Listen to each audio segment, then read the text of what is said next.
pero él les va a hablar específicamente de las vasculares, que esa es la que tienen pendiente con él. Bien, entonces, ¿saben qué es una úlcera? Como concepto básico. ¿Alguien? ¿No? Nada. Por cierto, se anotaron, ¿no? La lista. 3, 4. Ajá, úlcera, ¿qué es una úlcera? Específicamente estamos hablando de miembros inferiores, porque siempre me sale una úlcera en estómago, no estamos hablando de úlceras estomacales, ¿no? Úlcera de miembros inferiores. Ajá, entonces, ¿cómo la definimos? Podríamos decir que es una solución de continuidad del epitelio de la piel a causa de, bueno, la mayoría de las veces tengo entendido que es debido a necrosis, o sea, debido a falta de hipoperfusión. La gran mayoría de la fisiopatología te lleva a eso, a necrosis, disminución de la oxigenación y de acuerdo al grado, necrosis y pérdida de tejido, ¿no? O solución de continuidad como el hilo. No solo el piel, porque la verdad es que puede abarcar tanto piel como hasta músculos, tendones, huesos, exposición ósea. ¿Okay? Entonces, una solución de continuidad que tiene diferentes grados de profundidad y de tamaño, ¿okay? Que también varía en función del tamaño, y tiene muchas causas, como ya van a ver.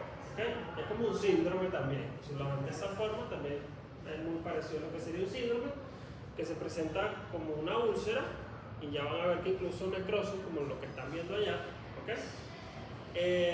Y que tiene varias causas, ¿okay? Y que generalmente hay una condición patológica de ese paciente, ya sea local o sistémica, que impide su curación. Por lo tanto, son crónicas, generalmente de una evolución mayor de 3 meses. Y su curación generalmente requiere, por lo general, también bastantes meses. Mucha gente habla de un año. ¿Okay? Entonces, ese concepto no se les puede olvidar nunca, porque no es lo mismo a que un paciente X sano, por lo demás, tenga un traumatismo ahorita, se caiga de una moto, tenga una pérdida o solución de continuidad, probablemente, vamos a suponer que sea hasta subcutáneo, ese paciente le denominamos úlcera. ¿A ese paciente? No, ¿verdad? Por todo lo que les acabo de decir. ¿Okay? Porque ese paciente seguramente en pocos días va a cicatrizar. ¿Okay? Entonces, eso tenganlo bastante claro. Entonces, úlcera, vean que vamos desde úlcera hasta necrosis. ¿Okay? Y ya van a ver como que esa escalada de severidad. ¿Okay? Entonces, vean que tienen bordes que pueden ser regulares o no, la profundidad ya les dije que puede variar dependiendo de la causa y de la gravedad. Necrosis, por supuesto, que están viendo aquí en miembros inferiores, sobre todo los dedos, y esta úlcera en cara medial de la pierna, que ya vamos a hablar de ella. En función de su fisiopatología o causa, las podemos clasificar de esta manera.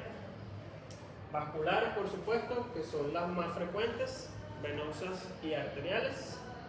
Ajá, metabólicas, podemos incluir a cuáles serían una de las más frecuentes, diabéticos, que es extremadamente frecuente. Alguna otra que podemos mencionar acá es la gota, ¿okay? Que también genera úlceras por los depósitos de ácido úrico, sobre todo en las prominencias óseas, ¿okay? Hablando de miembros inferiores. Ok, traumáticas, ya les aclaré que no es lo mismo un traumatismo de un paciente que les acabo de dar el ejemplo, que se caiga en una moto, que es sano, ¿okay? Que tenga una úlcera por un traumatismo por caída de una moto, a que ese paciente tenga una condición que perpetúe en el tiempo esa úlcera y no cicatrice en el tiempo esperado. ¿Okay? Dentro de las traumáticas van a ver que también incluimos la depresión, ¿okay? En muchas clasificaciones. ¿Por qué? Porque ahí, ya se lo vamos a hablar más adelante, pero se los adelanto, hay una inmovilidad de ese paciente, cualquiera sea la causa. Y por supuesto esos capilares en las zonas de prominencia ósea están colapsados, porque esa presión, el peso, supera la presión de los capilares. Y por lo tanto hay una disminución de la oxigenación y por lo tanto, si eso se prolonga en el tiempo, pues la muerte del tejido y la aparición de úlceras, ¿no? En esas zonas de alta presión. Entonces, estas generalmente incluyen la depresión, ¿ok? Que sí serían per se traumáticas. Hay otros factores que incluyen o que influyen en la aparición de úlceras por presión, como cuáles, ¿saben cuáles? Aparte de la inmovilidad y la presión, que es obvia, ¿qué otra cosa puede influir? La humedad. Mientras más húmeda, eso favorece a la aparición. Pacientes que están encamados con heces y orinas, casi siempre, favorece la aparición de úlceras por presión. ¿Ok? Y además la fricción con la superficie en la que esté. ¿Okay? Por ejemplo, una camilla convencional, ahí la fricción es mucho mayor que, por ejemplo, en teoría disminuye mucho con un colchón antiescalada. ¿Okay? Entonces, esos tres factores, digamos, a grosso modo, son los que permiten la aparición de la úlcera por presión. Infecciosa, bueno, infecciosa tenemos bacterianas, por hongos y por protozoarios, ¿ok? En caso para úlceras en miembros inferiores. ¿Cuál me falta aquí? ¿Cuál falta aquí? Ya dijimos vasculares, metabólicas, traumáticas, que son la depresión, infecciosa, que ya les dije a grosso modo los agentes. ¿Qué más? ¿Qué falta allí? ¿Qué otra? Una por enfermedades sistémicas, que podemos incluso volver a meter aquí a la gota, porque es una enfermedad sistémica. Otra enfermedad sistémica, los pacientes con anemia drepanocytática. ¿Okay? También generalmente úlceras en miembros inferiores, también generalmente sobre las prominencias óseas, pero pueden aparecer en miembros superiores, por ejemplo. ¿Okay? Ajá. ¿Qué otra, aparte de las enfermedades sistémicas que también pueden generar úlceras en miembro inferior, qué otra causa? ¿Han leído o escuchado? Aparte de todas estas. Entonces, vasculares, metabólicas, traumáticas, incluyendo las depresiones, las infecciosas. ¿Qué falta ahí? ¿Un efecto de la coagulación o de cicatrización? No. Iba a decir por trombos, pero no sé si entra en arterial. De la vascular, sí. ¿Qué más que se le ocurre? Piensen un poquito. Por malignidad, tumores. Okay. Tenemos tumores vasocelulares. Okay. Linfoma, muchas veces su manifestación es una úlcera en miembros inferiores o en cualquier otro sitio. Okay. Pero los más frecuentes son los de piel, ¿no? Los vasocelulares sobre todo. Okay. Hay un tipo especial de úlcera que es la úlcera de Major-Lin.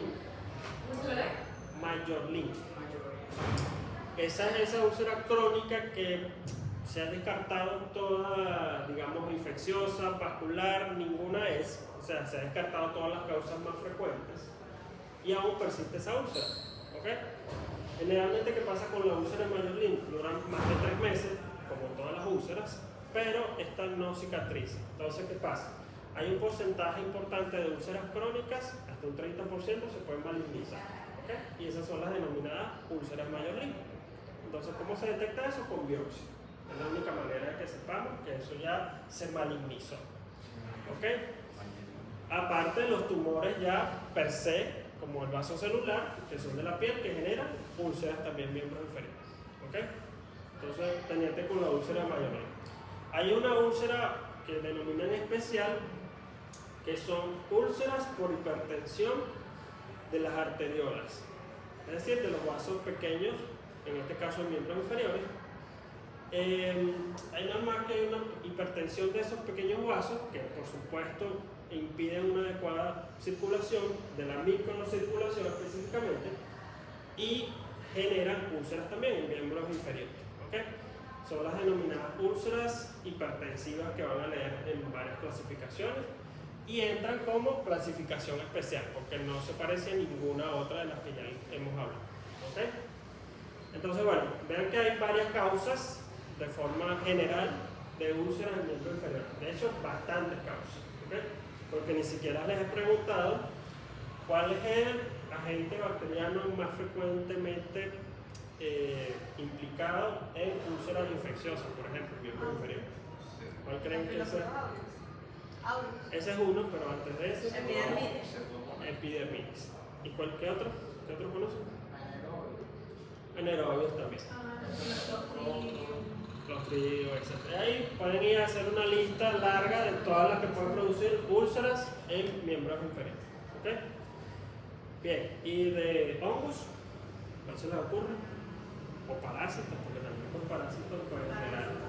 La malaria. Ajá, malaria. ¿Cuáles son?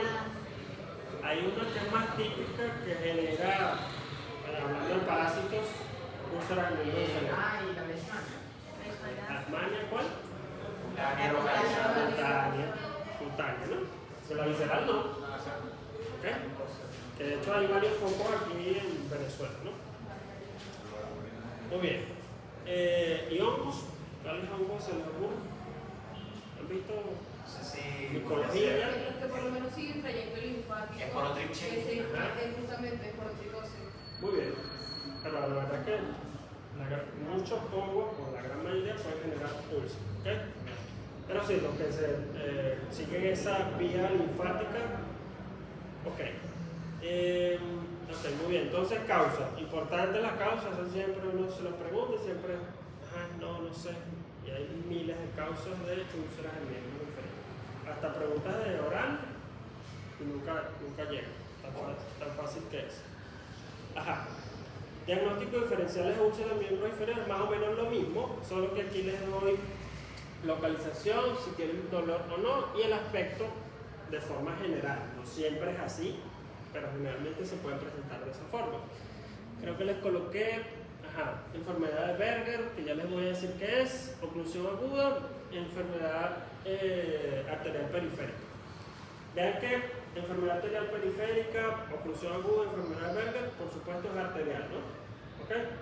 En la enfermedad de Berger también hay alteración de las arteriolas, es decir, de pequeños vasos. ¿Ok? Esto es típico de pacientes con un antecedente tabáquico importante. Son esos pacientes que tienen 40 años fumando, ¿ok?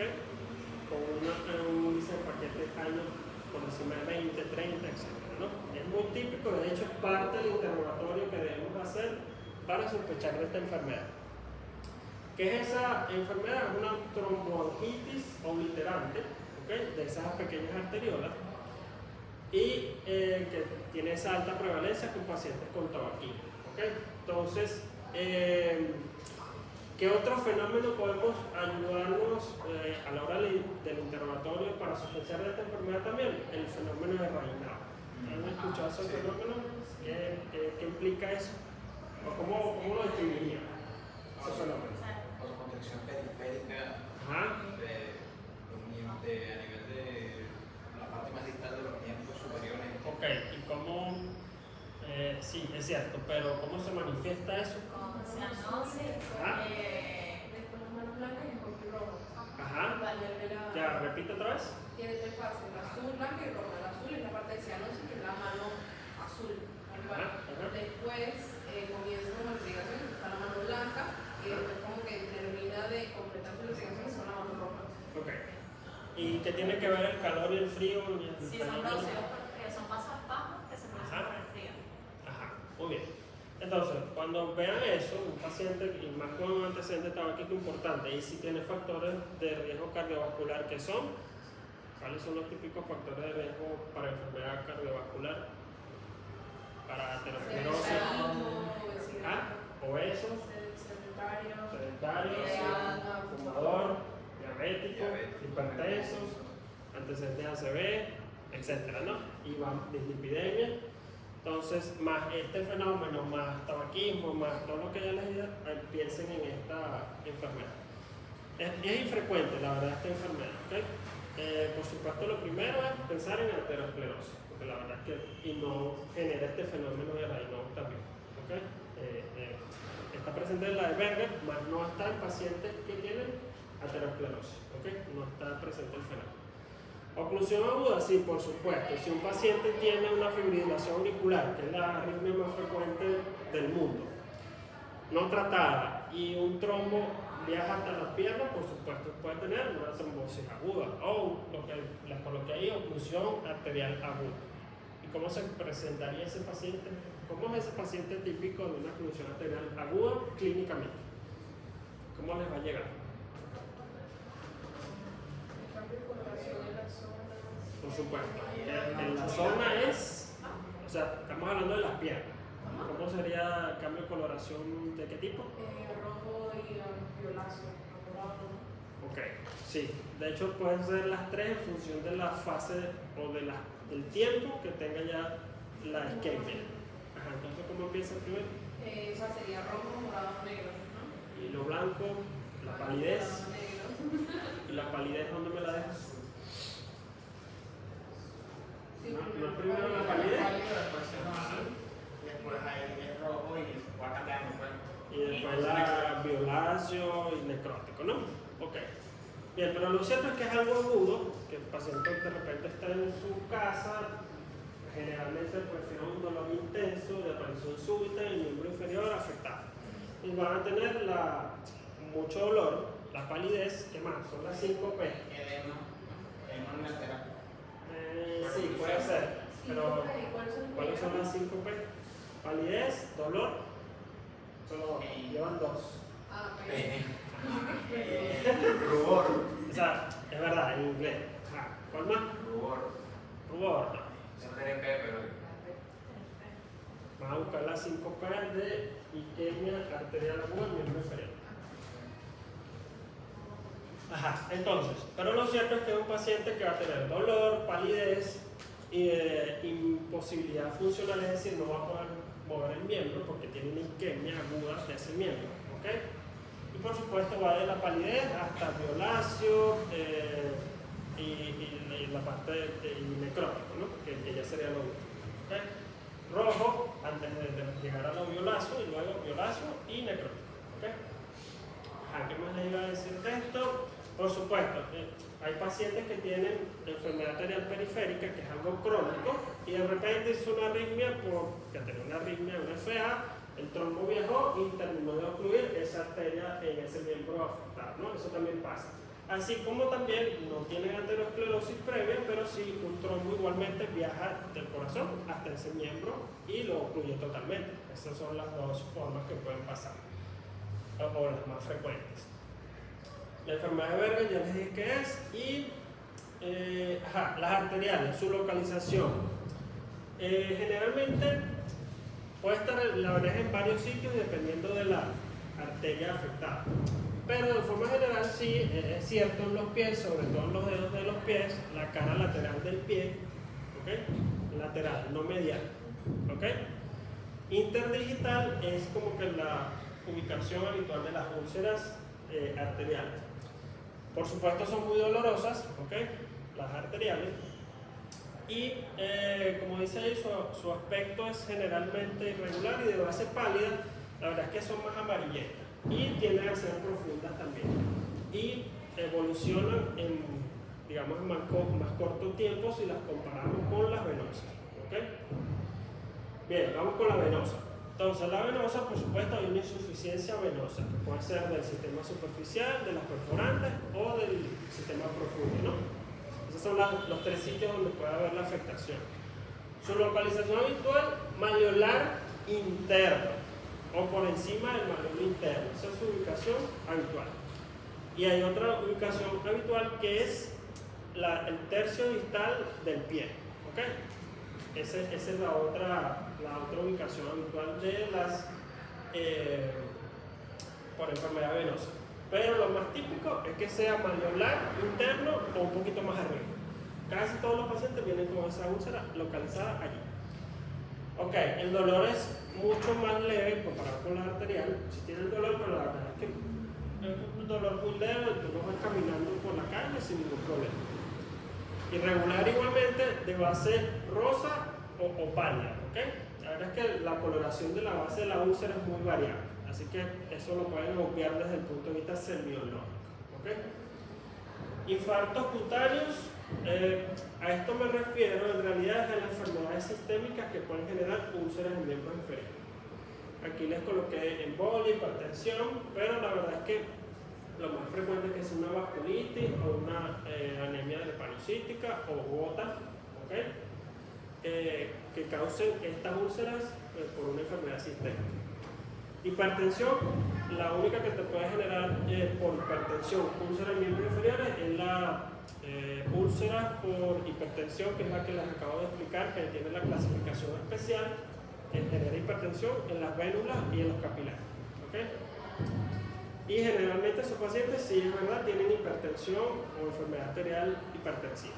¿Okay? Ubicación, cuando son sistémicas, que la verdad es que pueden ser en cualquier sitio. ¿Okay? El dolor es intenso, por supuesto, por enfermedades sistémicas. Y, ¿qué dice aquí? Aspecto pequeño, la verdad es que eso depende de la afectación y la gravedad de la enfermedad sistémica que tenga el paciente. ¿Okay? Ajá, neurotróficas, en realidad son las neuropáticas. ¿Okay? ¿Cuál es una causa frecuente de neuropatía mundial? La diabetes. Muy bien. Estas sí son típicas que estén presentes en la planta del pie, como dice allí.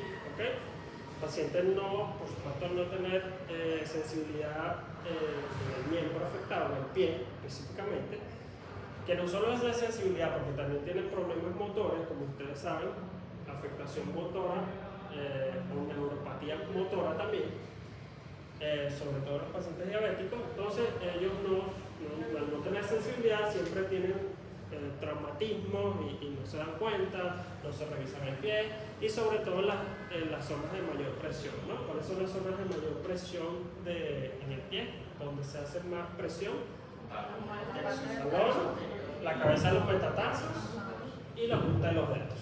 ¿Okay? Generalmente, ¿dónde aparece? En la cabeza de los metatarsos. Ahí es típico la aparición de este tipo de úlceras. ¿Okay? Generalmente son profundas y son limpias y casi nunca están infectadas. ¿Okay? A menos que después sí pueda venir la sobreinfección, pero la verdad es que casi todos te llegan, no les duele, ¿okay? Porque esa es otra cosa, no les duele para nada, y tienen una úlcera de base limpia. ¿Okay? Bien. Esto es otro caso, pero ya ven que no estamos hablando de úlcera, sino porque eso es necrosis. ¿Okay? Bien, antes de entrar a este caso, algo que les debo mencionar es que la enfermedad arterial periférica se refiere, por supuesto, a placas de ateroma. ¿Okay? En este caso, miembros inferiores, que por supuesto va a depender o varía en severidad. Y según la severidad son los síntomas que tiene el paciente. Entonces, ¿saben qué es claudicación intermitente? Ok. Sí, ya va. Creo que tengo como una noción de eso. No recuerdo muy bien, pero es como.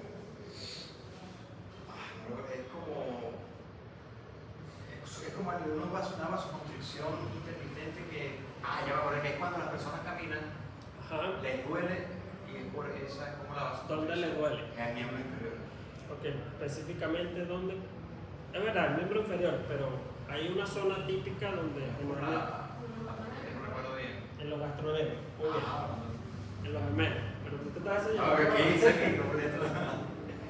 Ok, generalmente la claudicación intermitente es ese típico signo que el paciente te dice: doctor, yo estoy caminando y de repente tengo que pararme porque me empieza un dolor en los gemelos. Esa es la típica descripción de la claudicación intermitente. Y que después, que cuando estoy 5 minutos, 10 minutos, el dolor desaparece. ¿Okay? Y después vuelve a caminar la misma distancia y vuelve a aparecer el dolor. ¿Okay? Entonces, y en el mismo sitio. Y vuelve a mejorar una vez que él deja de caminar, pasan 5 o 10 minutos y ahí se quita el dolor y vuelve a caminar, ¿no? Es lo que llaman el signo de los gestantes o de la. Hay otra terminología. Es como que el de las tiendas. Que se van parando, como que ven las tiendas, pero que en realidad es que tienen, palabra cierta, tienen dolor en el miembro y por lo tanto necesitan pararse para aliviar el dolor, mejorar el dolor y sigue. ¿Okay? Entonces, hay un problema netamente de riego sanguíneo arterial en la enfermedad arterial periférica, que ya les dije que va desde lo más leve, que es cuando el paciente no tiene ningún síntoma clínico, pero sí por imágenes de esta enfermedad arterial periférica. Y ya cuando empiezan los síntomas, por supuesto, es ese paciente que presenta la claudicación intermitente, que también la podemos clasificar en función de la cantidad de metros que el paciente puede caminar hasta la aparición del dolor. Hay una clasificación que es la clasificación de Leris-Fontaine, que la van a buscar. Esa es específica de la claudicación intermitente y les permite saber el grado de afectación de la enfermedad arterial periférica de ese paciente. ¿Okay? Solamente interrogándolo, porque aún todavía no le hemos hecho ningún laboratorio o estudio de imagen. ¿Okay? Entonces, ¿de dónde a dónde va la enfermedad arterial periférica? Desde el paciente que camina 150 metros y aparece el dolor hasta aquel que lo tiene en reposo. ¿Okay? Incluso voy más allá, el que lo tiene en reposo pero tiene asociada úlcera, o el que lo tiene en reposo y tiene necrosis. ¿Okay? Entonces, hasta allí, digamos que es el rango de severidad de la enfermedad arterial periférica. Entonces, este caso, una semana de evolución, dolor con elevación del miembro inferior, que ese es otro signo semiológico. ¿Okay? De hecho, el signo semiológico es que tú le mandas a elevar el miembro inferior a 45 grados, ¿okay? Y le digas que haga esto por unos 40 segundos, de 20 a 40 segundos, un minuto. Y tú ves la coloración de la planta. Si la planta se pone pues, pálida, ese paciente tiene una afectación importante, que tiene su clasificación ese signo, o sospechas ya de entrada que tiene una enfermedad arterial periférica importante, de moderada a severa. ¿Okay? Entonces, ese es otro signo semiológico. Aparte de la claudicación intermitente, que es la clasificación de Leris, que les acabo de decir. Leris-Fontaine. ¿Okay? Bien, entonces este paciente no tiene úlcera, sino que ya está en necrosis. No tienen duda, ¿no? Por eso que están viendo ahí. Ok, y además tiene, vean todos los factores de riesgo que tiene: hipertensión arterial, dislipidemia y un hábito tabáquico acentuado. Entonces, ¿qué hacemos con él? Bueno, ya vamos a ver qué vamos a hacer con él, pero les recuerdo la irrigación del miembro inferior, ¿no? Que se recuerdan de la irrigación del miembro, irrigación arterial, estamos hablando, ¿no? ¿Cómo es? Sí, bueno. De superior a inferior. Ajá, entonces, bueno, tenemos. ¿Qué pasó? ¿Por qué se ríen ustedes? Tenemos parte de la femoral. ¿Ah? No, bueno, Tenemos las es que le hemos escuchado. Tenemos las ilíacas comunes, que bueno, la ilíaca externa y hipogástrica. La ilíaca externa va a dar lo que corresponde a la femoral. Entonces, bueno, la femoral sigue un poquito más adelante, sigue su femoral superficial y femoral profunda. La profunda, bueno, se encarga de, con las tres perforantes, generalmente se encarga de la agregación de isquiotibiofibulares, y la femoral sigue el trayecto del paquete neurovascular, van, vena arteria nervio medial lateral, sigue hasta que se hace posterior, llega a la fosa poplitea, y ahí se vuelve, luego de pasar el hiato del el hiato del aductor mayor, se vuelve, bueno, ya hay arteria poplitea. Luego que pasa el hiato del sóleo, ahí ya pasa, bueno, ahí hay dos ramas, el tronco fibular, y bueno, sigue como la arteria tibial posterior, y ese tronco fibular, aparte de la fibula común, da la fibular anterior, el tibial anterior. La tibial anterior, sí, que es la que faltaría. Entonces, bueno, la tibial posterior sigue bueno, por abajo, posterior, en la cara posterior de la pierna, y esta entra, si mal no recuerdo, por el conducto calcáneo o canal calcáneo. ¿Y luego a dónde se va?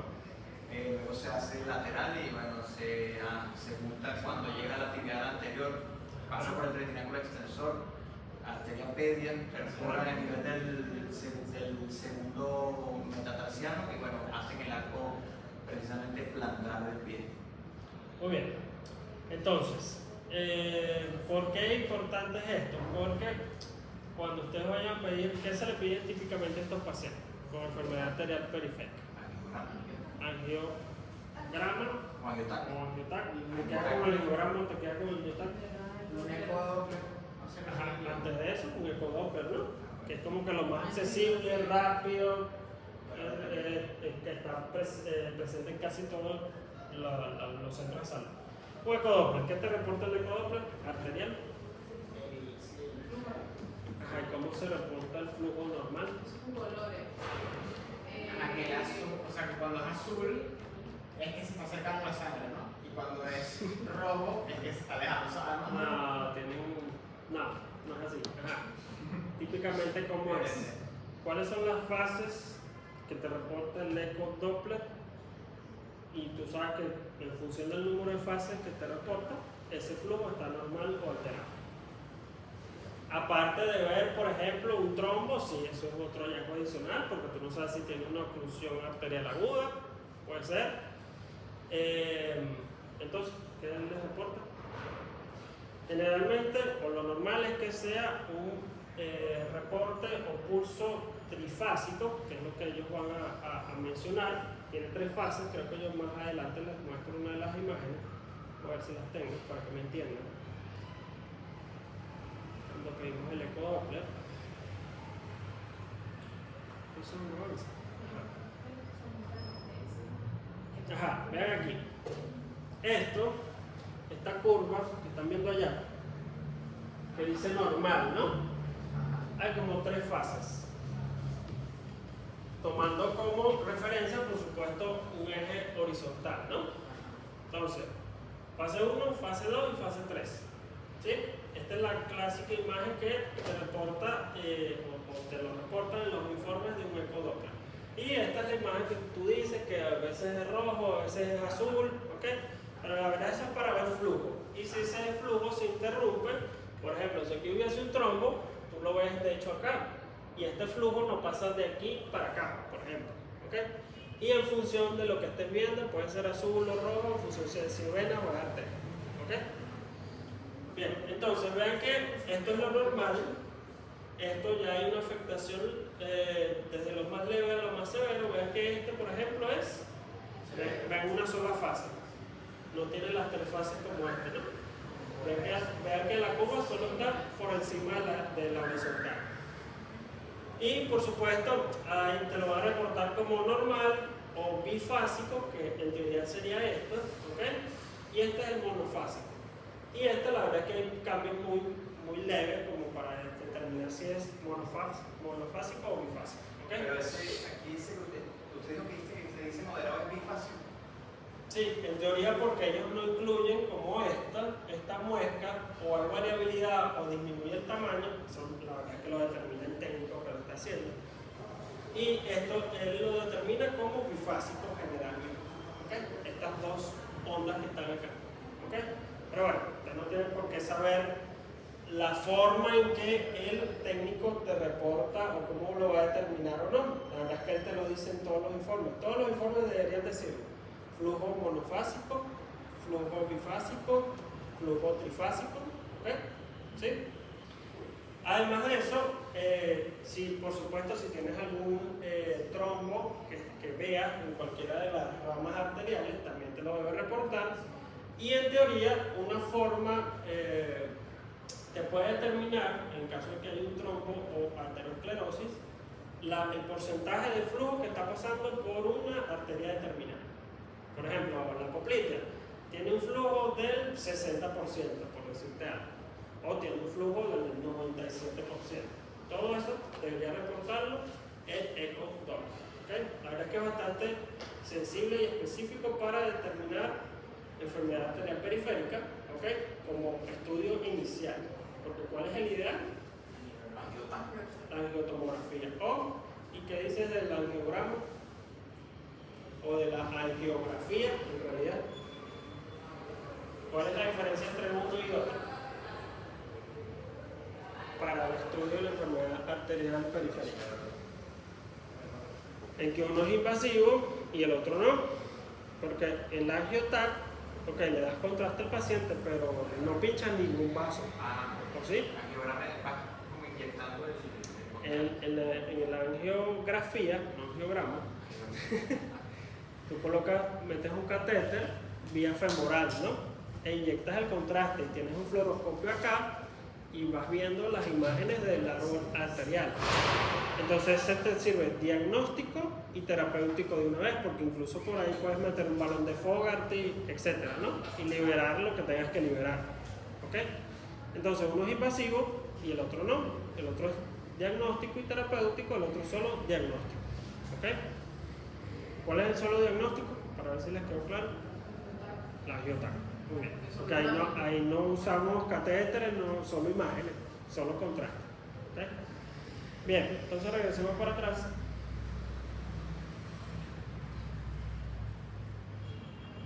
Entonces, el mismo paciente, recuérdenlo, que es el paciente que está en necrosis. Este es el paciente que ya tiene una enfermedad arterial periférica, obviamente, avanzada. Es el último estadio, porque es la necrosis. ¿Okay? Tratamiento o amputación, porque no puedes hacer más nada. ¿Ok? Investigación, ok. Por supuesto, si estamos hablando del caso anterior, ¿ok? Que estamos sospechando una enfermedad arterial periférica, porque tiene todos los factores de riesgo para la misma.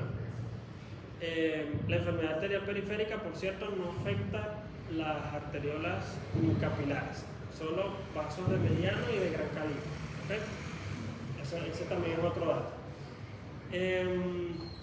Aparte de, por supuesto, determinar los factores de riesgo cardiovascular que tenga ese paciente, que es el interrogatorio, debemos, por supuesto, después hacer un examen físico. Que en este caso, ubicándonos para la enfermedad arterial periférica, ¿qué nos importan? Los pulsos. ¿Cuáles son los pulsos que vamos a buscar? El miembro inferior. Popliteo, pero vayan de arriba hacia abajo. Femoral, ¿qué más? Popliteo y antes del pedio y el tibial posterior, que se busca ¿dónde? ¿En qué maleolo? Medial. ¿El medial o el lateral? Mira, el medial, no el lateral, ¿ok? Muy bien. Ajá, ¿qué más buscarían? Aparte de, y cómo, bueno, primero con el pulso. ¿Cómo saben si el pulso está bien, está mal? Lo palpan, pero Se compara entre una pierna y eso, uno lo compara y lo otro, ¿cómo determinan si está bien o está mal? Porque si los dos están iguales en las dos piernas, ¿cómo sé si está? la intensidad, ¿no? ¿Ah? O sea, lo comparas un pie con otro y lo comparas con Con los miembros superiores. Puede ser una opción, pero ¿cómo sabes tú que los miembros superiores están bien igual? Sí, que se compara con lo mismo, ¿verdad? Puede ser con alguien sano, muy bien. ¿Qué más? ¿Qué otra opción? ¿Qué otra opción se le ocurre? Débil. ¿Cómo saben si está débil? ¿O está ausente? Primero, si está ausente, ya sabes que es lo más crítico, ¿no? Otros signos que... Débil, pues ahí depende de desarrollar cuánto está débil, ¿no? Y para eso hay que palpar varios pulsos. ¿Y fuerte o normal? Vamos a decirlo así. ¿Cómo lo determina? A ver, esa escala es como muy subjetiva, la verdad, pero puede ser una guía clínica en la cual tú, desde ausente hasta normal, te puede dar como cierta, ir guiando tu examen físico, pero la verdad es que después lo determinas con ecodoppler, angiotomografía o angioresonancia, dependiendo de lo que solicites, ¿no? Ajá, ¿qué más buscan? Pensando en esta enfermedad arterial periférica y miembros inferiores. ¿Qué más? Al examen físico. Ajá, la úlcera o la necrosis, que en nuestro caso tiene necrosis y describes la necrosis. ¿Pero qué más? ¿Qué más? Distribución del vello, cambios de coloración, que son evidentes en nuestro caso. Bueno, lo que ya dijimos, lo de factores cardiovasculares, que de hipertensión. Ese interrogatorio. Ahorita estamos en examen físico. el examen de sensibilidad neurológica. Ajá. Sí, puede ser, pero antes de llegar a eso, si es diabético, que ya vimos que es diabético, sí, tienes que hacer la evaluación neurológica de sensibilidad motora y para tacto, frío, dolor, calor, etc. Y la vibratoria. Ajá. ¿Qué más? Dolor. Bueno, en la sensibilidad, valor del dolor. Ok. No sé si... Que le dije algo de los vellos, ¿qué importan los vellos? Yo preguntar eso, o sea, ¿Qué importan los vellos? Sobre todo si es hombre, porque si es mujer, no te preocupas tanto por los vellos, ¿no? Sí, la irrigación. Ajá. Si tiene pocos vellos, un paciente que te dice o tú le preguntas, hombre, era bastante velludo, vamos a decirlo así, en las piernas y ahora no. ¿En qué te hace pensar en eso? Por supuesto, la menor irrigación de ese miembro, y generalmente esos vellos se van cayendo y perdiendo, ¿ok? A los que tenía hace 5 años cuando no tenía la enfermedad, por ejemplo. Eso es un dato importante.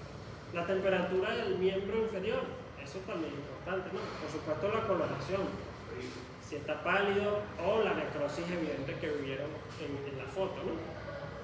Pero si está frío, por supuesto, hay un compromiso de la irrigación. No está irrigándose adecuadamente ese miembro de ese paciente. Entonces ven que hay varias cosas, por supuesto puede haber otras úlceras en otras zonas, sobre todo arteriales, que serían en cara lateral del pie, ¿ok? No sé si, o sea, siento que este paciente no, pero si por ejemplo, por un paciente que tuviese 20 años, uno podría tomar como en consideración, por ejemplo, si una coartación de la gota. Ajá. Para disminución, como disminución de la irrigación en el Claro, lo que pasa es que esa ya sería otra enfermedad, ¿no? Porque ahorita estamos hablando de enfermedad arterial periférica, que ya sabes que es por aterosclerosis. Y es crónica generalmente, a menos que se complique con un evento agudo, que es la oclusión arterial aguda, que es un trombo que se forma o un émbolo que viaja desde el corazón. Pero esa sería otra patología y, a ver, tendrías que tener la sospecha de esa patología, pero no estamos hablando de ella en este momento, ¿ok? Pero ojo, es válido también pensarla como diagnóstico diferencial para posibles causas de úlcera en miembro inferior. Sí, la verdad es que sí. Ajá. ¿Qué otra cosa le iba a decir del examen físico? Ajá, puede tener o no edema. ¿Okay? La verdad es que cuando es arterial casi no tienen edema a menos que haya un trombo importante. ¿Okay? Bien, entonces, sigamos con nuestro caso clínico. Bueno, ya hemos hablado de lo que van a buscar en teoría a la palpación. Por supuesto, empezamos con los pulsos, que aquí se los coloqué, una foto de cada uno. Ajá. Y el coplito, este es el último, que es el coplito. Ajá. Índice tobillo-brazo. ¿Qué es el índice tobillo-brazo? ¿Has escuchado de él alguna vez? También se usa para enfermedad arterial periférica y determina su severidad. ¿Cómo se hace? Generalmente, por supuesto, tomamos la presión arterial idealmente de los 4 miembros, ¿okay? Porque la verdad es que se comparan los 4 miembros, los del lado derecho con los del lado derecho y los izquierdos con los izquierdos, ¿okay? Para sacar el índice tobillo-brazo. ¿Para qué sirve? La verdad es que la técnica, yo les coloqué un video, este es un video de cómo se mide y cómo se hace y todos los requerimientos para hacerlo. Básicamente es lo que nos da una escala de severidad de la enfermedad arterial periférica, ¿okay? Desde leve, moderada, severa, ¿okay? Y qué hacer con ese paciente, por supuesto, ¿no?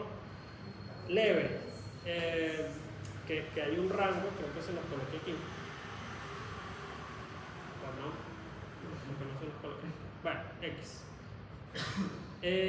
Por supuesto, hay un rango que les va a dar este índice tobillo-brazo. El 1 es la normalidad. Todo lo que está por debajo de eso, que va de 1 a 7 y de 7 a 4 y por debajo de 4, ya ahí les dije las 3 divisiones de esta escala, que son severa, moderada y leve, por supuesto, ¿no? Entonces, en función de lo que les dé el índice tobillo-brazo, va a determinar la severidad de la enfermedad arterial periférica de este paciente. Y tiene una alta especificidad y sensibilidad el índice tobillo-brazo para eso, ¿okay? En el leve, a lo mejor ese paciente generalmente responde a tratamiento médico, pero ya el moderado y el severo ya necesita cirugía cardiovascular, ¿ok? Así que ya por ahí ya les adelanto que con eso pueden derivar a un paciente de un cirujano vascular sin ningún problema, ¿okay? Porque el compromiso arterial moderado o severo, ya necesita algún tipo de derivación, ya sea vía endovascular o abierta, como la quiera hacer el cirujano vascular. ¿Okay? Bien, este es el mismo paciente, tiene hemoglobina en 10, ¿está bien o está mal? Está entonces anémico. Y el volumen corpuscular medio, la concentración de hemoglobina, ¿cómo está eso? BCM parámetros normales. BCM, ¿sí? Sí. Y el de abajo, concentración de hemoglobina corpuscular media, ¿está normal? Entonces la anemia es hormonal. Ajá, los glóbulos blancos, 9000. ¿Está normal? ¿Está? Bueno, hasta 10.000, ¿no? Generalmente, hasta 10.000 en general, vean que todos los laboratorios, hasta 10.000 lo aceptan. Neutrófilos, 60% están normales, están patológicos, normal. ¿Y las plaquetas? 330.000, normal. Glicemia, en 90, quizás de ser diabético, imagínense. Urea, en 30, normal. Creatinina normal. ¿Y los electrolitos? Están normales. Todos los electrolitos están normales. Hay los triglicéridos, que son esos que están ahí, 300 hasta 150. Están altos. ¿Y los tiempos? El INR. No. Ajá, el INR, ¿por qué? Es hasta 0,8. 0,8, 2.2. Ah, 1.2. ¿Y qué implica que esté entonces en 3? Están prolongados. Están prolongados. Entonces, tiene sentido que esté prolongada porque o sea, debería estar mayor protocótico para que haga una. Entonces esto es un error. ¿Creen ustedes? O sea, les pregunto. Ahora, si es anticoagulante este paciente, porque no sabemos, no les he dicho ese dato, ¿no? Si recibe anticoagulantes o no. Dijeron que es hipertenso, ¿no? Hipertenso, diabético. Pero parece que tiene una adicción. Más bien va a sangrar, ¿no? Abierta para la Debería sangrar fácil. ¿Una úlcera? Y una úlcera más, ¿no? Abierto. Claro, pero no les mostré úlcera, les mostré fue y necrosis, en realidad. ¿No? ¿No es así la cosa? Es que también Entonces, la foto del señor que tenía como No, estamos hablando de este que está aquí, aquí está la foto. Y la diferencia también Esta es la foto. ¿Okay? Ese es nuestro caso hasta ahora. Yo les mostré otra foto, pero era como... Básicamente lo que muestra esa foto es que miden la úlcera, que también es una forma de ver si tú estás haciendo un tratamiento adecuado. Porque en función de si la úlcera aumenta de tamaño o disminuye, tú estás haciéndolo bien o lo estás haciendo mal. ¿Okay? Que ahora lo hacemos de forma cualitativa, no de forma cuantitativa, que es esa medición. Ahora lo hacemos con fotos y comparas las fotos y ya. Y la verdad es que de una foto a la última hay grandes cambios. Y ya con esa escala lo puedes hacer. Pero eso es para tratamiento. Entonces, ¿qué hacemos con el INR? Está prolongado. O está anticoagulado hasta donde sabemos. Ojo. Muy bien. Esto ya les dije, lo del Doppler, ultrasonido Doppler. A todos los pacientes que vean con enfermedad arterial periférica, soliciten el Doppler. Que incluso el Doppler se puede usar también para determinar el índice tobillo-brazo. Es un coadyuvante para determinar de forma más fidedigna y más sensible el índice tobillo-brazo. Si no tienen el Doppler, igual lo pueden hacer con el figomanómetro y ya. ¿Okay? Bien, esta es la angiotomografía. Por supuesto es sensible y específica. De hecho se considera el gol estándar para evaluar la enfermedad arterial periférica, por supuesto. Y o la angioresonancia, que también tiene la misma sensibilidad y especificidad, muy similares, y por supuesto permite evaluar toda la extensión de la enfermedad, y evaluamos desde pelvis hasta la arteria pedia, etc., ¿no? Todo lo que queramos ver, los vasos importantes. ¿Qué más les iba a decir de esto? Este es con contraste, ¿okay? Contraste endovenoso. La angioresonancia puede o no tener, o sea, depende como la pida. Generalmente para vasos, generalmente se le coloca contraste igual, siendo angioresonancia, ¿okay? Esta es la angioresonancia. Como les dije, puede ser con o sin contraste. La verdad es que con contraste pues te permite mayor detalle de la extensión de la enfermedad, las placas de aterno, ¿okay? Estas son más imágenes. Angiografía, esto fue lo que tú mencionaste como angiograma. Esta es una imagen, no sé si ya les dije en las previas, ya te voy a decir, no, ok, pero esta es una imagen en un fluoroscopio. Esto es lo que vemos en el fluoroscopio, ¿okay? O sea, tú tienes un fluoroscopio acá, aquí está el cirujano vascular metiendo el catéter por la femoral y tiene el aparato aquí y está viendo esto en vivo. Y por supuesto él va viendo qué aparato va metiendo, el catéter de Fogarty y lo que vaya a ver en función de en todo este trayecto, ¿no? Si hubiese un trombo acá, se vería un poco más gris, por ejemplo, dentro del vaso, ¿ok? Entonces, esta es la angiografía que mete el catéter y puedes diagnosticar y tratar al mismo tiempo, ¿ok? Porque lo tanto es más invasivo. Otro caso, vean este otro caso que no se parece en nada al anterior porque el otro era necrosis, ¿no? Esto es una úlcera. ¿Cómo saben que es una úlcera si no les he dicho ni el tiempo de evolución, ni las comorbilidades que tiene el paciente? Lo intuimos. Sí. Ok, paciente femenina, 60 años, 3 meses de evolución, ahí está. Ahora sí es una úlcera. Dolor sordo, vespertino y presenta parestesia también de ese miembro. Entonces, y miren la ubicación. ¿Dónde está ubicado? Entonces sospechamos de quién? De causa venosa. Insuficiencia venosa. Muy bien.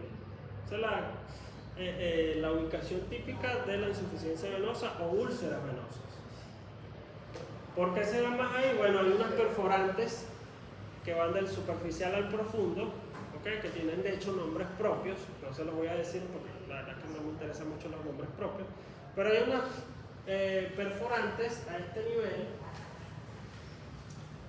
nivel acá, hay unas perforantes que van de un grupo de 4 a 7 perforantes hacia el sistema profundo y casi siempre son las que presentan problemas, son muy delgadas y por lo tanto hay una mayor prevalencia de úlceras en esa zona.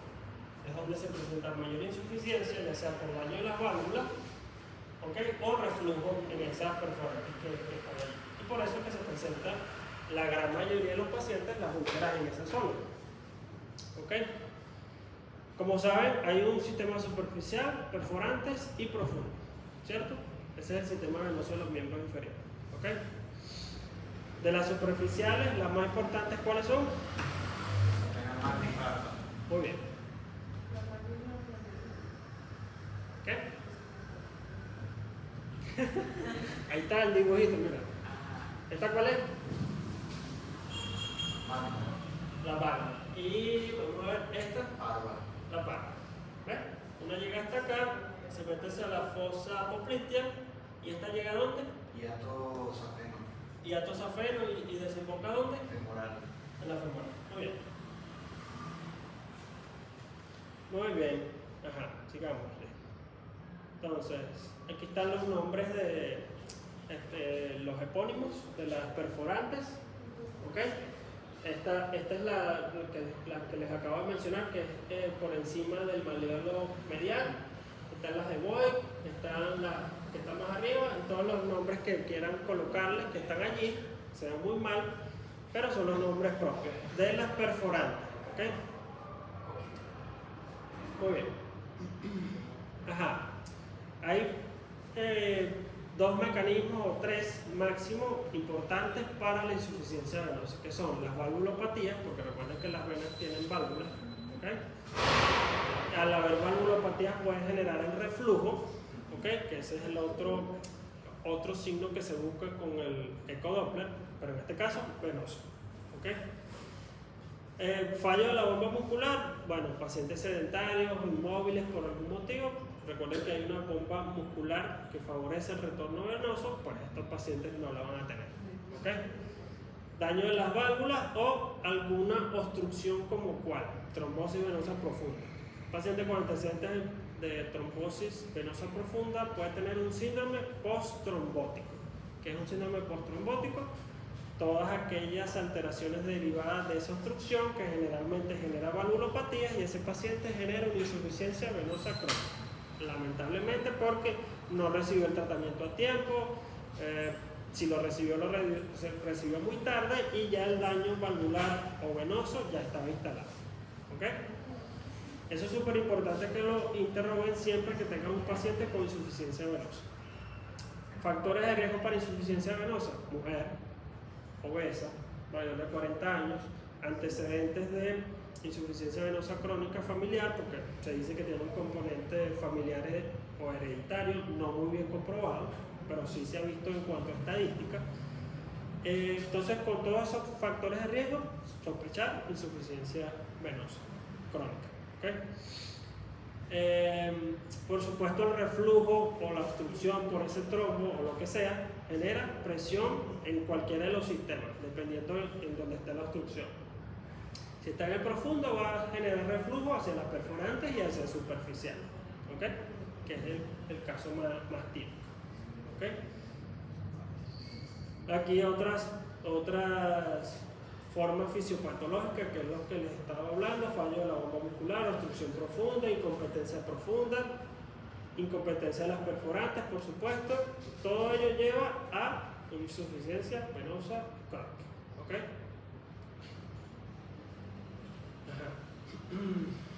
De la misma paciente. Ajá. ¿Qué buscan en el examen físico de este paciente?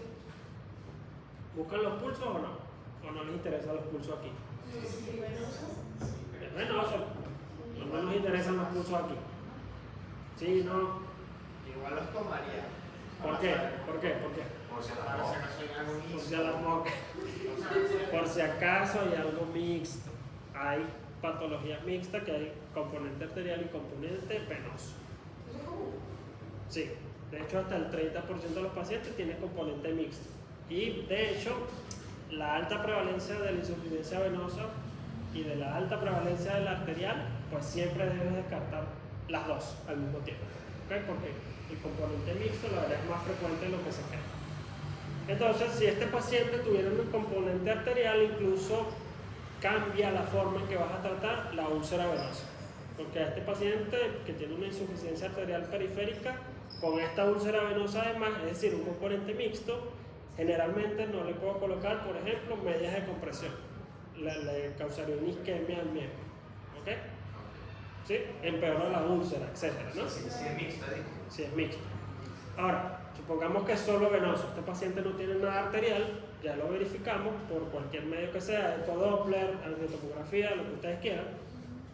Pues bueno, ahí puedo usar todo el arsenal que tengo para tratar la úlcera venosa, que va desde el tratamiento local y por supuesto cómo mejorar esa bomba, sea cual sea la causa, para evitar ese reflujo, que también hay un reflujo aquí, de sangre de los capilares hacia el espacio intersticial. ¿Okay? Y bueno, eso va a generar una cascada inflamatoria, ¿okay? Que va a generar, en los peores casos o más avanzados, la úlcera venosa. ¿Okay? Bien. Entonces, esta es la clasificación que no se les puede olvidar. Uy, ¿qué pasó? Teléfono. ¿Está vivo? Ajá, clasificación que no pueden olvidar nunca de la insuficiencia venosa crónica. El SEA, no sé si lo han escuchado en algún momento, es un acrónimo de clínica, etiología, anatomía y fisiopatología. ¿Ok? Sí, yo estoy seco ya.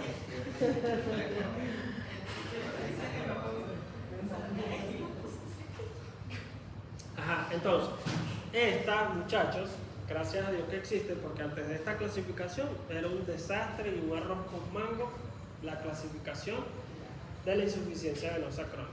Todos decían una cosa, diferentes medios de fisiopatológicos para clasificarlo, en función de si era valvular o era reflujo o combinado, o sea, era un desastre. Hasta que llegó el SEA y unificó y simplificó también pues, la clasificación. Entonces, vean que va desde 0 al 6, ¿no? Por supuesto, esto depende de la clínica, que son las fotos que les voy a mostrar ahorita. La etiología, esta no me interesa mucho porque es la que se presenta en niños, así que nosotros tratamos adultos, por lo tanto nos quedamos con la primaria, que son casi siempre valvulopatías, ¿ok? Y la secundaria es la causada por la trombosis venosa profunda y que daña el sistema profundo, valga la redundancia, y genera todo el problema después que el paciente ha superado esa trombosis venosa profunda o ya fue tratada. Por supuesto, la anatomía puede variar desde insuficiencia superficial, profunda y o de las perforantes, porque en cualquiera de los tres sistemas puede estar el problema. ¿Okay? Falla uno y por supuesto genera el problema en toda la pierna. Y actualmente en esta clasificación resumieron todo en reflujo y o obstrucción y ya.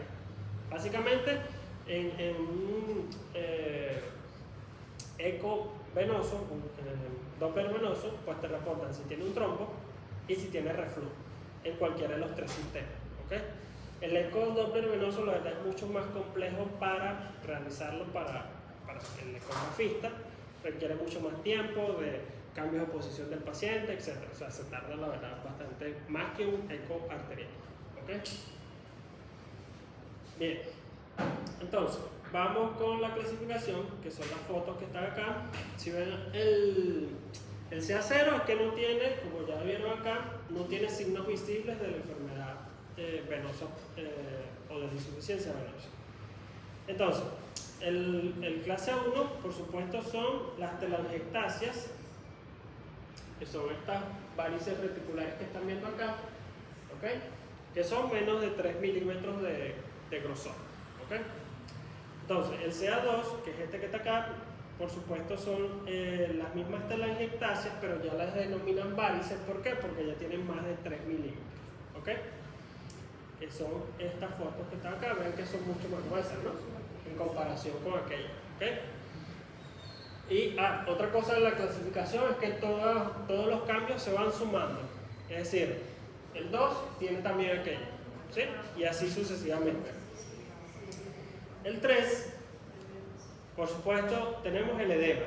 Es lo mismo que el anterior, pero añádale el edema. ¿Okay? Que aquí quizás es donde se ve mucho mayor en comparación con el otro miembro. Claro, la foto no es la mejor porque la verdad es que la foto debió haber estado de frente y tú ves el tamaño de una forma más adecuada de cada pierna y ves si tiene el edema o no. El 4, cambios de coloración o signos dérmicos. Aquí me voy a detener un poquito porque la fisiopatología, para que entiendan por qué se forma esto que está acá. ¿Okay? Ya les adelanté que todo lleva un éxtasis venoso, que hay un paso de sangre desde los capilares venosos al espacio intersticial, ¿no? Eso genera una reacción inflamatoria, toda la cascada inflamatoria que ustedes deberían conocer. Y esos glóbulos rojos que pasan a este espacio se van degradando. Y hay algo que se llama hemosiderina y se deposita en ese espacio. Y eso es lo que da esa coloración, o lo que se ha descrito que da esta coloración como ocre.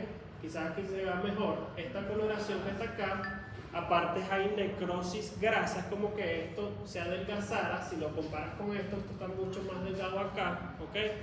Pierdes tejido celular subcutáneo. Esta es la coloración ocre por el depósito de hemosiderina, más la reacción inflamatoria, etcétera, el daño tisular, más la lipodermatoesclerosis, porque también se da todo ese proceso, es decir, se licúa la grasa, la piel se pone, por supuesto, más dura y pierde su grosor. ¿Okay? Además de que se añade esta coloración, que es ocre, como marrón, como oscura, o como bronce, que algunos la describen, ¿no? Entonces, todo eso es producto de esa éxtasis venosa y paso de sangre hacia el espacio intersticial. Y todo eso genera todo esto, en conjunto con la respuesta inflamatoria. ¿Ok? CA4, ¿ok? Que por supuesto se le añade todo lo demás. CEAC5 es una úlcera que están viendo allí. Esta úlcera está ¿cómo? ¿Está cicatrizada o está activa? ¿Y esta no es la que está activa? ¿Cuál es la que está activa de las dos? ¿Esta o esta? La 6. Es la que está abierta. En cambio esta, claro, la foto no se ve muy bien, pero la verdad es que sí está cerrada. ¿Ok? Este tejido cicatrizal es blanco, lo blanco que hay es tejido cicatrizal. O sea, no es una úlcera que está abierta. Entonces, úlcera cicatrizada, úlcera activa, esa es la diferencia del CEAC5 y el CEAC6. ¿Ok? Y por supuesto, añadirle todo lo demás, porque esto es acumulativo. ¿Ok? Muy bien. ¿Qué pedimos? Ultrasonido. Lo vi parcialmente porque estaba con esto acá. ¿Qué pasó? Ah, no vi. Es que no lo vi. O sea, no le vi el cuello. ¿Tenía algo en el cuello? No. Ahorita vimos un bocio bastante interesante, pero ustedes no estaban. Bocio que casi todo el cuello. Ajá. Ok. Entonces. Eso es aquí, así, interdigital, ¿no? Sí. Llegamos a. Por cierto, para culminar con lo anterior, 2003. generalmente. Escúchame. Antes de pasar al otro caso. Generalmente, la verdad es que solicitamos inicialmente un estudio, un ecodoppler. No pasamos de allí, aunque hay unas pruebas más sensibles y específicas para determinar patología venosa. Pero son muy costosas, nunca están disponibles y la verdad es que para centros especializados. ¿Ok? Y casi nunca, la verdad, nos son necesarias para tomar una conducta. Porque la verdad que si ustedes ven todos los cirujanos vasculares especialistas en varices, casi todos con un ecodoppler es más que suficiente para determinar el tratamiento del paciente. ¿Ok? En el caso de insuficiencia venosa. ¿Ok? Bien, el último caso, este sí, es una. ¿Esto qué es? ¿Es una úlcera? Sí, o sea. O no saben, se golpeó, se cortó ahí. Claro, hay exposición ósea y está muy profundo, ¿no? Ajá, pero si yo te digo, el señor se dio, si yo te digo, se dio un machetazo así. Yo sí le creo que Es el alux. Este es el pulgar. Y Esto es interdigital y tienes esto acá. Y hicieron la así. planta. Ah, Esta es la planta. Sí. Vale, si fuese un machetazo. Para acá va el resto del miembro inferior. Es como así. O un Sí, accidente. yo vi que una úlcera que tiene 3 meses. Ajá. No puede haber sido por un traumatismo. Entonces Sí. no puede ver como úlcera. Hay que saber. Bueno, pero si tiene 3 meses, se da un machetazo ahí, tiene 3 meses, es una úlcera, ¿no? Pero y antes de los 3 meses, ¿cómo se llamaría? Un traumatismo o una lesión, pérdida de solución de continuidad por arma blanca o herida por arma blanca, ¿no? Ajá. Pero bueno, la verdad es que si te digo que este paciente es diabético, es hipertenso, tiene dislipidemia, mal controlado, te llega con esta lesión que la verdad es que tiene una evolución crónica, porque para eso es importante el interrogatorio. Él dice que se golpeó con algo, una mesa, y esto ha ido progresando en el tiempo, que de hecho tiene más de 4 meses con esto, le estaban haciendo curas en su casa o en un centro de salud cercano, pero no ha visto mejoría y la úlcera ha ido creciendo, o la lesión ha ido creciendo, ahora tiene secreción purulenta, pus, y te llega así. ¿Okay? Entonces vean que cambia todo, ¿no? Entonces esto... Hay unas suturas al paciente. Eso de que se lo llega reclamado antes. ¿Cómo? Que se ven unas suturas ahí como en el. Esto. Ajá. Sí, parece sutura, no sé, en el centro donde estaba lo estaban intentando cerrar. Bueno, pero vean que todo el cuento que les acabo de mencionar cambia todo el panorama del paciente, ¿no? Es distinto a que, bueno, otro paciente que no tiene ninguna patología, sí, tuvo una lesión por un esmeril, estaba trabajando con esmeril y tuvo esta misma lesión. Es totalmente distinto, ¿ok? Entonces, pero la verdad es que no, este paciente es diabético, hipertenso, una lesión que ha ido progresando, PUJ actualmente, no mejoró con el tratamiento, está recibiendo antibióticos y curas, no mejoró. Les llega así, incluso intentaron cerrar aquí, no sé por qué motivo. Eso no se hace, por cierto. ¿Okay? Cierra y vámonos. Ajá, entonces, este paciente sospechamos que tiene ¿qué? ¿Cómo se llamaría el diagnóstico? Pues. Neuropatía. También. O sea, puede ser Sí. ¿Una qué? Neuropatía diabética. Sí, pero englóbame todo. Porque neuropatía, yo pienso en que es una afectación de los nervios y no me imagino esta úlcera. Enfermedad arterial. Pie diabético, ¿por qué no? Sí, le vamos a decir, fin. Y por supuesto el pie diabético tiene componente neuropático y componente vascular, ¿no? Arterial. ¿Ok? Que es eso más o menos lo que les quería mostrar. Esto genera aterosclerosis de la vasa vasorum y de la vasa nervorum. Entonces, por lo tanto, pues pierde sensibilidad, frío, calor, todo lo que ya les dije. Y por supuesto hay disminución de la irrigación. ¿Ok? Estas son las placas de ateroma, ¿no? Por supuesto disminuyen el flujo hacia la zona que esté afectada. Bien, entonces esta es nuestra clasificación de Warner del pie diabético, porque el paciente es un pie diabético. Ya ese es su diagnóstico. Usted pudiese ser más específico. Bueno, sí, doctor, tiene una úlcera neuropática, pero también me pueden decir, tiene una úlcera vascular de origen arterial. Y las dos están correctas. O me ponen las dos, también está correcta. Pero realmente en nuestra práctica clínica, con todo lo que ya les dije, es un pie diabético. Sí. Y esta es la clasificación del pie diabético de Warner. Por supuesto, este es grado 0 sin lesión, pero es un pie de riesgo. ¿Saben qué es un pie de riesgo? O un pie de Charcot. ¿No? ¿Nunca han escuchado qué es un pie de Charcot? Tarea, pie de Charcot. ¿Y hay factores predisponentes para...? No tiene úlcera, pero tiene cambios en ese pie, que generalmente los tiene el pie de Charcot, que tiene todos los cambios, para generar en un futuro cercano una úlcera después si no tiene un control adecuado de la glicemia. ¿Ok?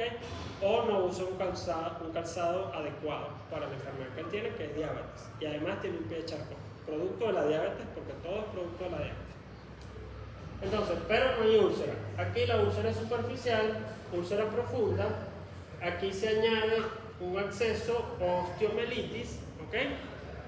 Aquí hay una gangrena parcial del pie, ¿ok? Y el quinto, pues es todo el pie, la gangrena, ¿ok? Todo el pie. Bien, hemos tenido incluso pacientes que casi que la mitad de la pierna, la tibia, todo necrosado. Hemos tenido varios casos. Y eso lo cortan apuntado todo, ¿no? Generalmente en este tipo de pacientes sí son supracondiles. Y no, que supracondiles, es decir, por encima de la rodilla. ¿Por qué? Porque no tienen criterios de revascularización. Ahora, si tienen el criterio de revascularización, pues va a revascularización. ¿Ok? Pero si no, amputación. Ajá. Esta clasificación tiene limitaciones. ¿Por qué? Porque es difícil saber hasta qué tan profunda, por ejemplo, sería esta úlcera. ¿Es hasta hueso? ¿Es hasta músculo? ¿Es hasta fascia? A veces es difícil diagnosticarla clínicamente. ¿Ok? ¿Qué tan profunda es? A menos que tú abres y agarres un bisturí y ves hasta dónde llega, ¿no? Pero eso no se hace en todos los pacientes. Y no está indicado a menos que tenga un acceso que tengas que drenar. ¿Ok? Entonces, hay una clasificación de Texas que la van a buscar de pie diabético. Es mucho más específica. ¿Clasificación de? Texas, de la Universidad de Texas. Y una pregunta, ¿eso lo apuntan en cirugía general? Sí, en este hospital sí. En otros hospitales, traumatología. Pero creo que de forma general, las supracondilias las hace cirugía general y todas las demás si las hace trauma o cirugía oncológica que tengan experiencia en amputaciones del miembro inferior. ¿Okay? Bien, entonces esta es la misma, solo que con fotos. ¿Ok? Vean este pie, este no es un pie normal, el Warner 0. ¿Cómo se llama esto? Alus vago. Alus vago. Alus Que valgus. vengan. ¿Cómo? No es un juanete, pero Alus valgus. Alus valgus. Tipo anual. Valgusano. Entonces, pero este es un pie de riesgo y es el que vamos a buscar como pie de Charcot. Ojo, hay pacientes que no tienen todas las características del pie de Charcot, pero tienen algunas. Esta es una, por ejemplo. Y eso predispone a que ese paciente diabético, si no hace unas medidas específicas de su calzado, más el tratamiento de la diabetes, va a generar una úlcera en el futuro cercano. ¿Ok? Este no es un pie normal. ¿Por qué? ¿Este es un pie normal? No. ¿Qué le falta a este pie que es evidente? El arco, ¿no? El arco plantar. Todos debemos tener un arco plantar. Este paciente no lo tiene. Esa es otra característica del pie de Charcot. Producto de cambios neuromusculares, producto de la diabetes. Al haber neuropatía, hay modificaciones en la forma del pie. Pero ese Warner 2 se ve Ajá. extremadamente feo. Warner 2, bueno, yo dudo de este Warner 2, por eso es que el Warner no es muy bueno para la profundidad, porque incluso ahí parece en posición de tendón. Y aquí, en teoría, todo esto es un flegmón de pus. ¿Ok? Warner 4 y Warner 5. Ella no solo piensa que no se ve, es una bolsa. Ajá, vean los laboratorios del paciente. Glicemia en 220, ¿está bien o está mal? Altísimo. Sí. Urea levemente elevada, 50. Creatinina elevada. Y esto está normal. Entonces, glóbulos blancos en 15.000, ¿está elevado o está normal? Elevado. Y el neutrófilos, por supuesto, también. Y las plaquetas, 560.000, hay trombocitosis, están elevadas. ¿Ok? Ajá, ¿qué ven aquí? Rayos X de pie. ¿Qué pasó aquí? ¿Ah? Una fractura, no pareciera una fractura, pero afectación de la. O sea, hay una ¿Qué cosa se que mira? divide en ese hueso. Mira este hueso aquí casi que no hay hueso. Y aquí esto no, o sea, El absceso se muestra. compara esto con este. Sí. ¿Ves? Aquí hay una fractura también y aquí también. Ahora, ¿es fractura? ¿Cómo sabes tú que es fractura o no es fractura? Lo mismo va a poner y eso. ¿Es osteomielitis? Sí, en este caso es osteomielitis. Porque ¿cómo sé que no es una fractura? Por el interrogatorio del paciente. ¿Okay? No se cayó, no se golpeó, nada, pues fue una úlcera que llegó hasta hueso y lo afecta de tal manera que destruye el hueso, literalmente, y eso es una osteomielitis, una infección en el hueso. ¿Okay? De hecho, tuvimos un caso que lo tuvimos aquí como 6 semanas recibiendo antibióticos endovenosos por osteomielitis. Ya toda la parte superficial de partes blandas ya estaba curado, pero tenía osteomielitis y eso, el tratamiento es mucho más extenso. Lo tuvimos aquí como 6 semanas recibiendo tazobactam.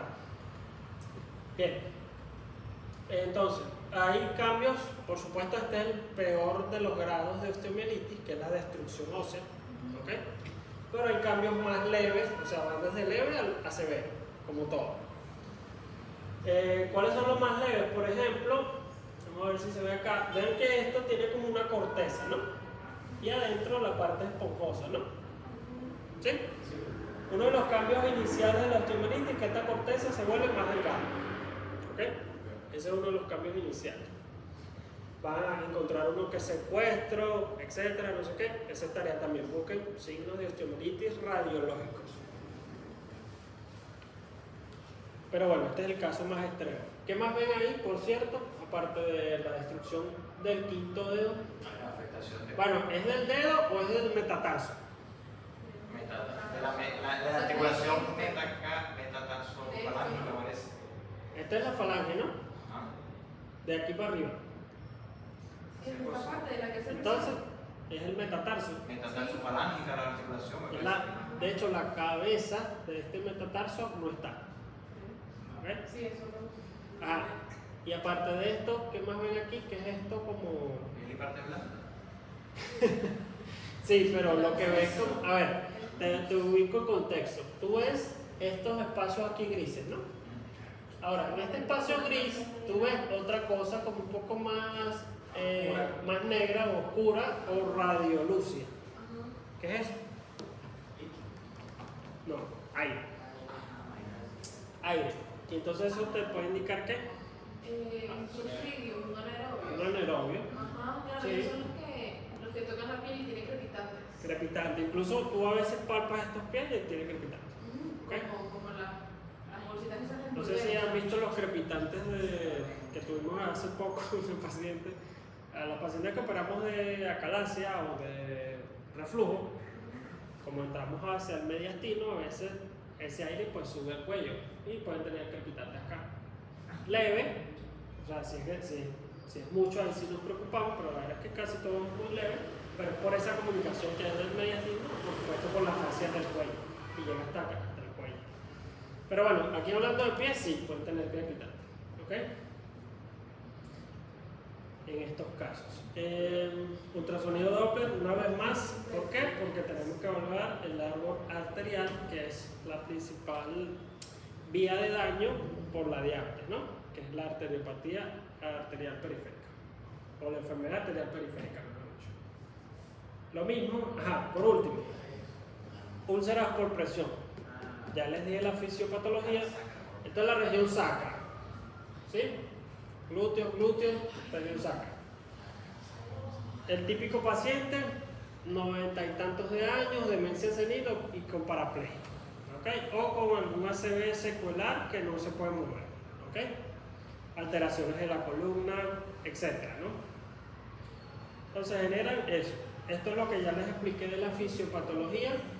Es un círculo vicioso, ¿ok? Y todo lleva a la isquemia, ¿ok? La fricción, que también les mencioné, y los sitios habituales, en función de la posición en la que esté el paciente, pues donde se forma la úlcera. Por ejemplo, si está en posición supina, los talones, el sacro, los codos, ¿okay? La escápula y, por supuesto, la región occipital. Y una vez tuve un paciente que tenía también la región occipital y era impresionante la exposición del occipital. Horrible, no se los recomiendo. Y, por supuesto, si está en posición prona o en posición lateral, ¿okay? Porque depende de la posición en que esté el paciente. Fricción, humedad, que ya se los dije. Y, por supuesto, toda presión, sobre todo en la región sacra, cuando está en esta posición, supera la presión capilar. Y al superar la presión capilar, por supuesto, va a haber disminución de riego sanguíneo y por lo tanto no va a llegar oxígeno, ni riego sanguíneo, obviamente. Y por lo tanto lleva a la necrosis. ¿Esa es la presión capilar? Sí, este es el rango, ¿ok? Mayor. Y al estar acostado el paciente supera por mucho esta presión capilar. Hematología del paciente, anémico, tiene 20.000 blancos, por lo tanto eso debe estar infectado, ¿ok? ¿Qué más? Plaquetas tan bajas en 90.000, ¿no? No sabemos si está séptico, ¿no? Tendremos que sacar todos los factores de SOFA, el score SOFA, para saber si está séptico. Glicemia, urea, creatinina, lo demás normal. La clasificación de las escaras sacras, ¿ok? Varía en su profundidad, o la más aceptada es su profundidad. El primer nivel es cuando está roja la zona, ¿ok? Aparece una coloración rojiza en esa zona afectada. Luego, por supuesto, piel y tejido celular subcutáneo, ese sería el siguiente nivel. Luego el que le sigue es músculos y fascia, y por último la exposición ósea, ¿ok? Y por supuesto va desde el 1 hasta el 4, ¿ok? ¿Es parte de un nombre? ¿Es parte de un nombre? Esta es cara sacra, es por la ubicación, ¿ok? Y esta es la cara sacra. Por supuesto hemos tenido pacientes que dan hasta los glúteos, que vean que por supuesto aquí también, codos, en occipital, o sea, es horrible. Ya, hemos terminado. Doctor, una pregunta. ¿Será que nos puede decir como los puntos clave de la clase en falta del doctor Sáez para ir estudiando bien para el examen nacional? ¿Cuál es la clase? Movimiento importante, estudiarse. Bueno, déjame buscar, creo que es arterial periférica, pero déjame verificar. Ya te digo.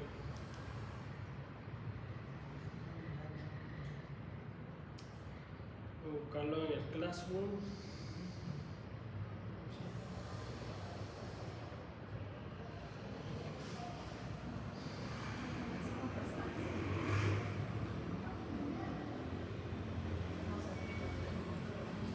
Bueno, ahorita no tenemos pacientes, lamentablemente.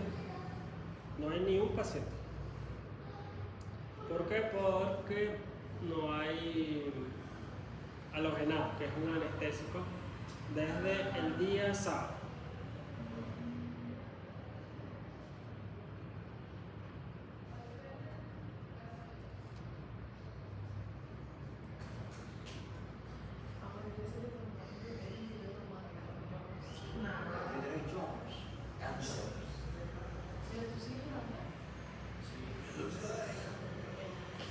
Ajá, es aproximación diagnóstica del paciente con patología vascular periférica. Sí, es básicamente enfermedad arterial periférica. ¿Ok? La verdad es que casi yo creo que te di todos los puntos importantes hoy, que es el índice con úlceras, pero también tienes que incluirlo obligatoriamente, no queda de otra. Porque índice tobillo-brazo, la clasificación de Lerich-Fontaine, vamos a buscar las 5P, 6P, que más no recuerdo son 5. Bueno, me faltó una.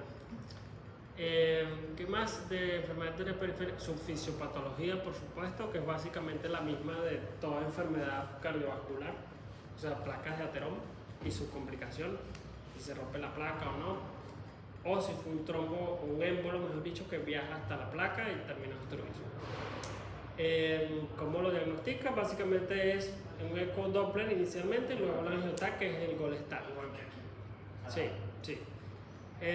Por supuesto, su clínica, primero factores de riesgo y la clínica de las úlceras por enfermedad arterial periférica, que yo te puedo preguntar cuál es la localización típica de una úlcera arterial. Tú me debes decir esta y esta. ¿Qué otra cosa? Factores de riesgo, diagnóstico, que buscas al examen físico, que ya también te los dije hoy, pulso. ¿Qué escala utilizarías para determinar si ese pulso está alterado o no? ¿Qué otras herramientas tienes para saber si ese pulso es adecuado o no? El flujo, por supuesto.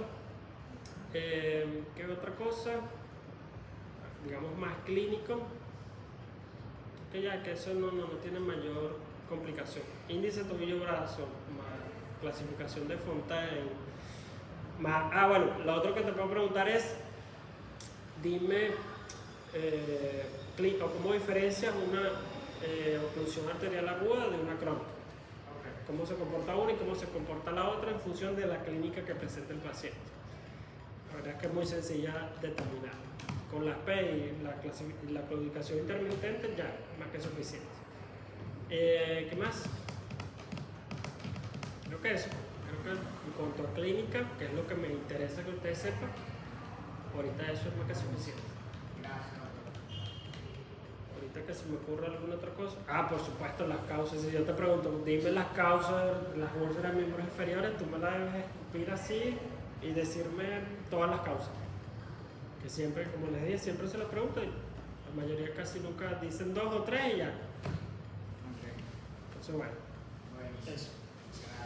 Gracias.